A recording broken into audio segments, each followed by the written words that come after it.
आणि सभागृहामध्ये आता फक्त पाया जाऊन पडायचं बाकी आहे लोटांगण घालून की निधी द्या निधी द्या निधी द्या. आणि नगर विकास खात्याकडे एवढीच मागणी आहे साहेब, परत हात जोडून सांगतो ते नाही आहेत, निधी द्यावं, उपाशी मारू नका. आम्हालाही भूक आहे, आम्हाला भूक म्हणजे आमच्या मतदारसंघाला भूक आहे.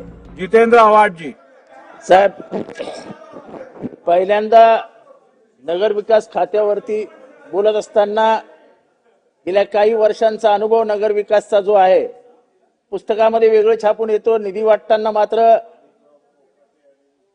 मंत्री महोदय आपल्या मनाप्रमाणे निधी छाप. पण अध्यक्ष महोदय, निधी हा सगळ्यांचा आहे, सगळ्या आमदारांना तो व्यवस्थित वाटला गेला पाहिजे, त्याच्यात समतोल साधला पाहिजे. ही मागणी मी उघडपणाने करतोय, कारण का गेले काही वर्ष बघतोय आम्हाला निधीच मिळत नाही. आम्ही काही सावत्र राहायचे मूल्य आहोत की काय या सभागृहात आलेलो? हे सभागृह सगळ्यांना समान आहे, या सभागृहात सगळ्यांना समान वागणूक मिळाली पाहिजे.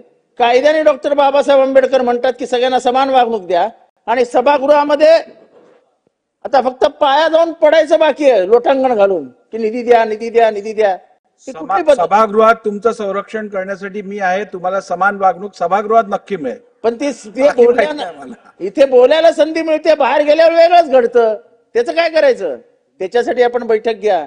उघडपणाने जर कोणी बोलत असेल माझ्या पक्षात या निधी देतो, तर निधी कोणाचा? निधी कोणाचा?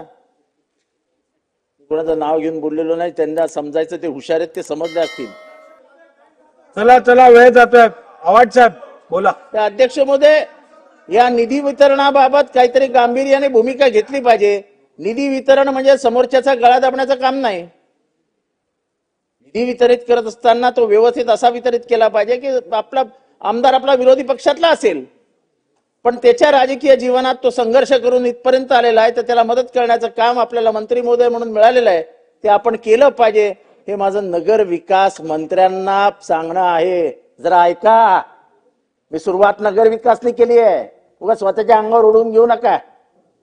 अध्यक्ष महोदय, दुसरा विषय, माझ्या मतदारसंघामध्ये एक पोलीस स्टेशन आहे मुंब्रा, आणि त्याच्यापासून 6 किलोमीटरवर आहे दिवा.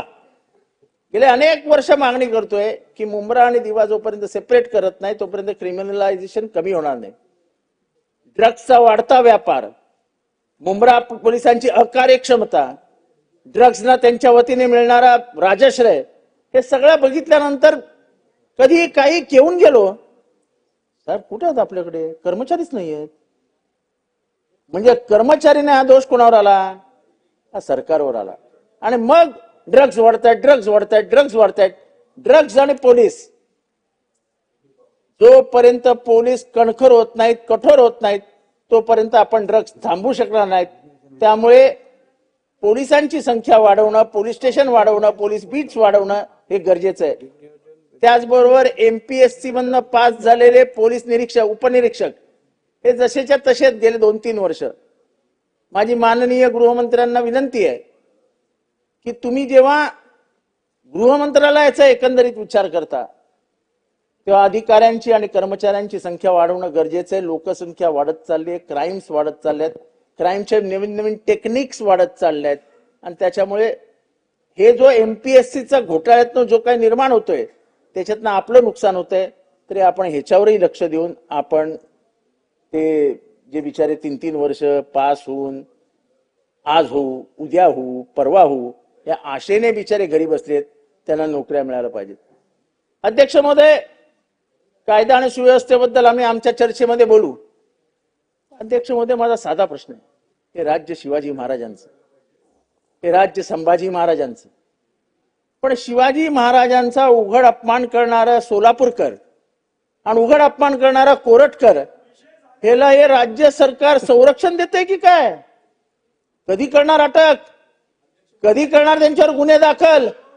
का त्यांना सुरक्षित ठेवण्याचं काम हे सरकार करतंय? पुरवणी मागण्यांवर म्हणजे चर्चा गृहमंत्रालयावरच आहे ना? नाही, माननीय सदस्यांनी त्याची मला वाटतं आपण जे ज्येष्ठ सदस्य आहात पुरवणी मागण्यांवरती चर्चा करत असताना जी मूळ बाब आहे त्याच्यावरती चर्चा करता येते, अन्य विषयावरती चर्चा करता येत नाही. अध्यक्ष महोदय, अध्यक्ष महोदय, अध्यक्ष महोदय, प्रश्न कुठल्या मी काय बोलतो ह्याच्यावर नाही, गांभीर्य आहे की नाही विषयाचं. एकीकडे शिवाजी महाराजांचं राज्य म्हणायचं, हे राज्य शिवाजी राजेंच्या आशीर्वादाने झालंय, आम्ही शिवाजी राजेंच्या आशीर्वादाने सत्तेवर आलोय, आणि महाराजांचा अपमान होत असताना आपल्यासारखे कदम, ते पण कोकणातले, आपण स्वस्त बसता. किंबहुना आपल्यातला असा तो कदम योगेश असा सूर्यासारखा तळपून बाहेर आला होता की सारा मीच जाऊन पकडतो, अशी कुठली ऍक्शनच होत नाही. असेच जर शिवाजी महाराजांचे अपमान होत राहिले आणि आपण असं स्वस्त बसायला लागलो तर जगभरात आपली लाज जाईल. आपण ज्या जगामध्ये जाऊन सांगतो मी शिवाजी महाराजांच्या राज्यात येतो, आपण काय जाऊन सांगणार की शिवाजी महाराजांचा अपमान होतो आणि आम्ही शांतपणाने ऐकतो. माझी हात जोडून आपल्याला विनंती आहे, पक्षबिनिवेश बाजूला राहू द्या. मी कुठल्या पक्षाचा आहे, कुठल्या जातीचा आहे, कुठल्या पंथाचा आहे, कुठल्या धर्माचा, बाजूला राहू द्या. पण ज्या शिवाजी महाराजांनी 18 पगड जातींना बरोबर घेऊन या राज्याची स्थापना केली, त्यांचा अपमान भले सोलापूरकरणी करू दे, कोरटकरणी करू दे, चला घाला त्यांना जेलच्या मागे. माझी फक्त एवढीच मागणी आहे. आणि नगर विकास खात्याकडे एवढीच मागणी आहे साहेब, परत हात जोडून सांगतो, ते नाही आहेत, निधी द्यावं, उपाशी मारू नका. आम्हालाही भूक आहे. आम्हाला भूक म्हणजे आमच्या मतदारसंघाला भूक आहे.